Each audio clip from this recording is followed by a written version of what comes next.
Everyone, आज के इस लेसन में हम सीखने वाले हैं इंटरोगेटिव सेंटेंसेस, सवालिया जुमले। दोस्तों, अगर आपका ख्वाब भी है कि आप फ्लुएंटली एंड कॉन्फिडेंटली इंग्लिश बोल सकें तो हमारे चैनल इब्राहिम टीवी इंग्लिश को कर लीजिए सब्सक्राइब और बेल नोटिफिकेशन के बटन को भी प्रेस कीजिए ताकि आप हमारी कोई भी वीडियो मिस ना कर सकें। तो चलिए शुरू करते हैं अपना आज का लेसन। इंग्लिश में सवाल पूछें। What is that? What is that? वो क्या है?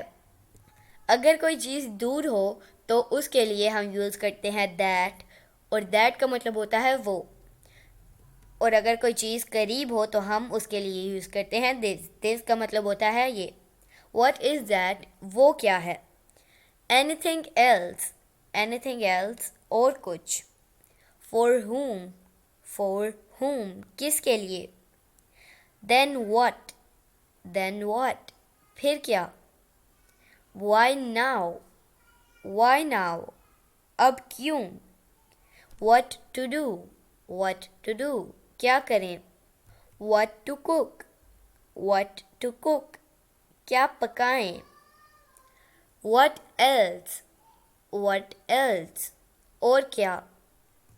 For when? For when? कब के लिए? So what? So what?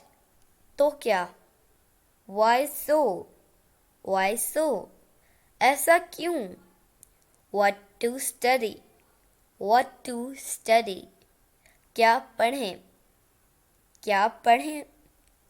What's up? What's up? क्या हो रहा है? Why you? Why you? आप क्यों? Why to go? Why to go? क्यों जाना? क्यों जाना? What about? What about? किस बारे में? तो दोस्तों, ये था आज का हमारा लेसन। उम्मीद है आपको ये वीडियो पसंद आई होगी। आपसे मिलेंगे अगली नेक्स्ट वीडियो के साथ। तब तक के लिए अल्लाह हाफिज़।